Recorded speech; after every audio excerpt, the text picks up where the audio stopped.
Hi everybody, you might recognize me as Mr. David from the La Vista Recreation Department, David Carlson. And here I'm going to help you with your summer adventure. As you know, Miss Jody and I are doing the FYI on the DIYs, giving you some options for summer fun. One thing I love to do in the summer is garden. And I love my garden. So the best way to do it is to come to my garden. Welcome to my backyard. A lot of people might think, oh, we're into summertime, it's too late to start a garden. But it's not too late to start a garden. There are different seasons and different things you can do for gardening and different ways to do it. I'll show you how to garden in a bag, how to garden in a bucket, how to garden in a raised garden, how to garden in the ground. That's where we're going to start. When I started this several years ago, all I had was this shade garden back here. Way too shady back there for tomatoes or anything to grow but herbs. And so I decided, hey, let's go to the side of the house and do some stuff. Once we finish that, the area back here was all just dirt. Grass wouldn't grow because it's too shaded. So we said, hey, let's put some nice flowers and some hostas in there. But to do that, we had to dig up all this dirt and all this grass. And you know what? Digging's hard work, so I found a better way to do it. I'm going to show you how. Watch how simple this is. Got a big piece of cardboard. Put the cardboard in under the grass. Now in the back behind one of my big trees there, I have my own mulch pile. And we'd save table scraps and leaves and dirt and grass. And we make our own mulch. You can still see some leaves in there from last fall. I haven't completely broken down, but they will break down. Because what I'm going to do is I'm going to cover this cardboard with the mulch. And then I'll go to the hardware store, get some of this good stuff, and cover it in that so it looks nice and pretty with it. So this is how simple it is. Instead of digging up the grass, the back-breaking work, just cover it with mulch. Now, for time's sake, I'm not going to finish this project right now because I'm actually on the clock for work right now. I probably shouldn't do all my home gardening. But that's how you do it. You put the cardboard down like we did in this big strip here. You put the compost over it. Then you got the wood mulch. Put the wood mulch over the top. Instant garden. All you have to do then when you're ready to plant, take your shovel where you want to do it. Put a couple holes in there. Lift those spikes up. Put the plant down in it. And you got your garden started that easy. And that's what I like. It's that easy. Now Jimmy's going to walk with me through the backyard here. Come on along. I'm going to show you some things we have here that you might not see in every backyard. Myself and some friends like brewing beer. So I have my own hops plant. It starts as a rhizome. This starts at ground level every year and it grows inches and inches by the day. And if you look all the way up to the top, there's a little spear of green clear up to the top there. That's 18 feet tall to the top of that. It'll actually grow up into this ash tree.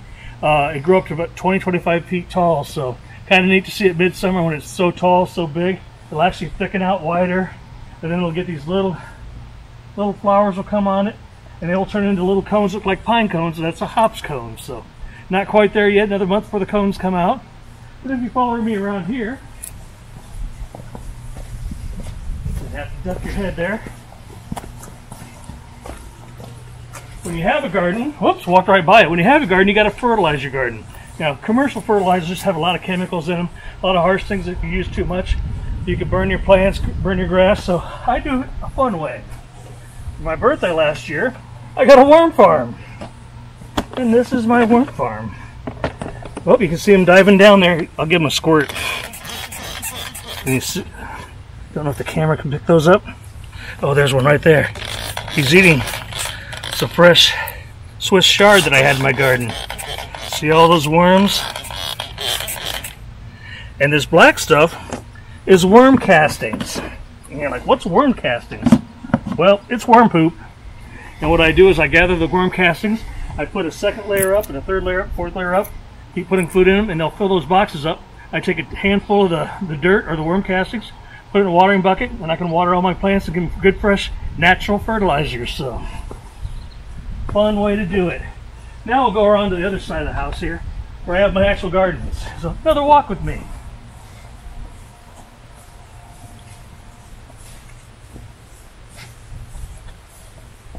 Like I said, I plant in everything. These two containers are fresh mint growing. We like to cook with mint. There's some great cocktails you can make with mint. And oh, I wish you could smell this because it smells fantastic. Those mints I put in my garage over the winter and they survived over the winter. I kept watering them. We have a small little window there, put them back by the window, put a grow light on them. Now they grew down because they were like this tall in the fall, and they're only this tall now, but they survived the winter, which was good. Now to my 2 sun gardens. And this is where you can garden all year.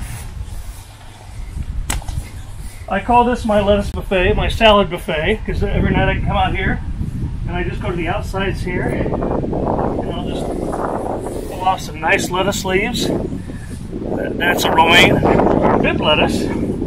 This is what they call rocket or arugula lettuce, and it's a variety of them.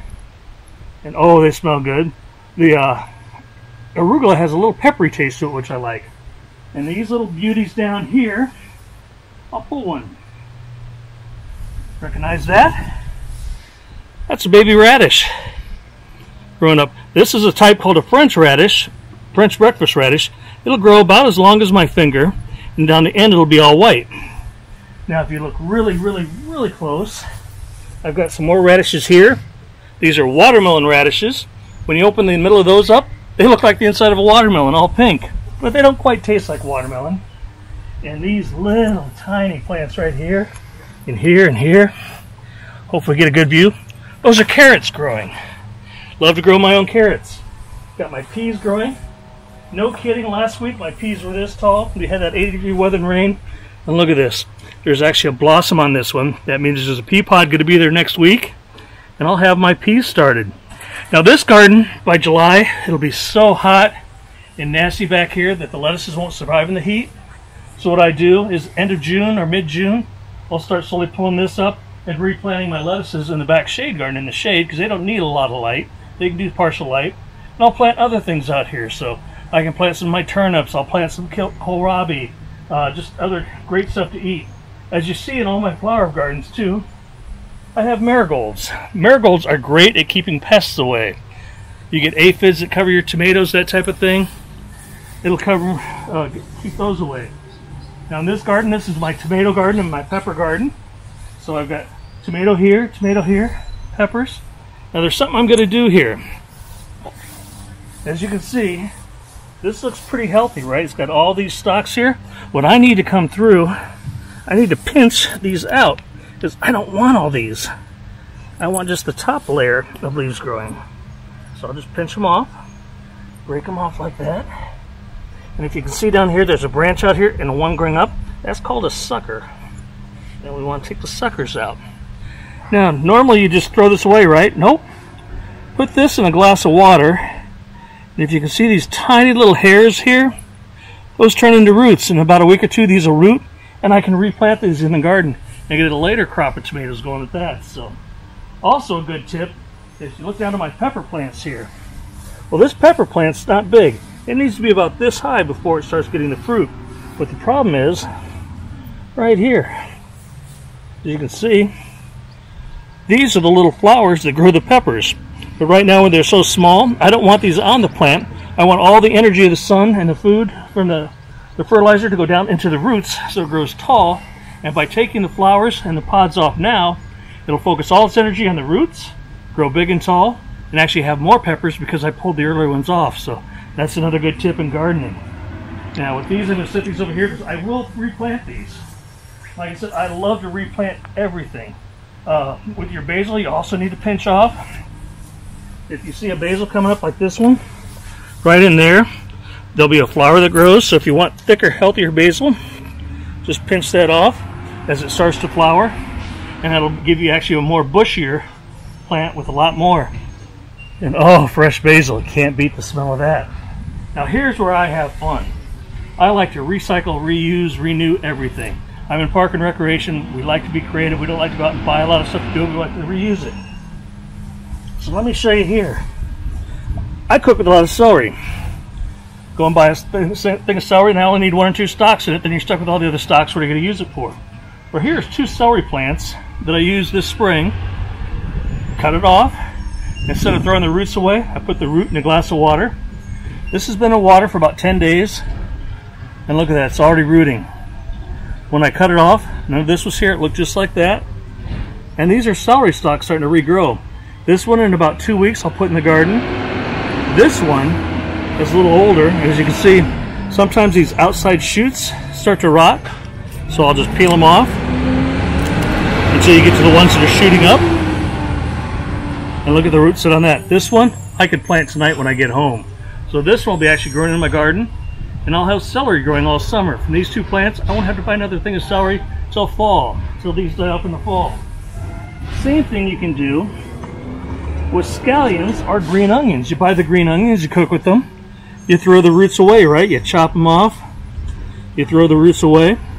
Well, if you look carefully at this, you can see where I chopped them off. Put them in a glass of water and look at the roots in there. These are ready to go in. And to go in, all I have to do is come over to my garden. You can see I already have some here. Take my finger, drill it down, drill the roots down. There's one planted for you. And that'll grow. Once it grows a little bit more, it'll have that big bulb on the end, just like they do when you buy them. Take it back in, cut it off, put it back in glass, and reuse and reuse and reuse the onion over and over and over, and it keeps growing. Same thing with the lettuce. This was a romaine lettuce. I cut the romaine off, used the whole lettuce in the salad, put it in a glass of water, and look at this. There's not even roots shooting out yet. Maybe a little one right there, and a little one there is starting to come. So in a couple weeks the roots will be coming from there. But look, it's actually growing lettuce leaves even before it roots. Every one of these little leaves I could pull off and technically eat right now. That's actually really, really good. I love it. Also, my wife and I cook with a lot of garlic and a lot of potatoes. This garlic sat on our counter, and as you can tell, we forgot it, right? So it's actually not too good to use right now because it's sprouted already. But what you can do is you can break it down. You can take these individual sprouts out. And like I said, I use bags, I use boxes, I use 5-gallon buckets. This is just a cheap cloth bag, garden cloth bag. And what I'll do with this garlic tonight is I'll just go and put it in like that, cover it up, put it in like that, cover it up, go all the way around with all those bits of garlic I have, water it, and I'll grow my own garlic. Now, it's too late in the year to actually grow garlic, because garlic, it needs extreme cold actually to set the roots and set the clove to growing. So these I actually won't get garlic out of, but they will grow up like the green onion, and they'll send a long green stem up, and you get those stems and then clip those off, and they taste just like garlic, so you can use them in your cooking. So you can use them like a green onion with it. Got these little potatoes. These are just the little bags of potatoes you buy at the grocery store. Well, they set too long and they're starting to sprout. So the sprouts, what I'll do is I have another bag in the garage, pull it out. Same thing, I'll just have it so the sprout is facing up. I'll set it down like that. I'll come back with a shovel and I'll just put maybe 2 inches on top of it. Once the plant starts to grow up and breaks the soil, grows about 3 inches, I'll put another scoop of soil on it and keep going so it climbs higher and higher and higher. Then next fall, I'll pull that whole plant out of the bag. I'll have a couple dozen potatoes, which will be fun. So a lot of good ways to garden. Just one more tip here maybe with it is how to water your garden. This I didn't know. I used to have problems with my tomatoes splitting, my tomatoes getting black spots on them on the bottom. I was watering my garden wrong. Did you know you could water wrong?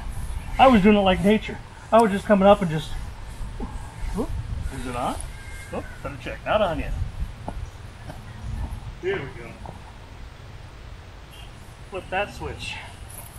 And it's on. So instead of just going and spraying over the top of everything, it's best to get them down their base, get right down there, and get under the leaves. You get a lot less rot of your fruit. Anybody tell me what these plants are? Anybody recognize that? Those are eggplants. And I love making homemade eggplant parmesan. And last year I had enough eggplant parmesan and eggplants for my wife and I to cook with just with one plant. So I'm getting bold this year. I'm growing 3 different kinds of eggplant. There's about 7 different varieties. But as you see, I'm not spraying it over the top and getting the leaves wet. Now you're saying, well, it rains, it gets the leaves wet.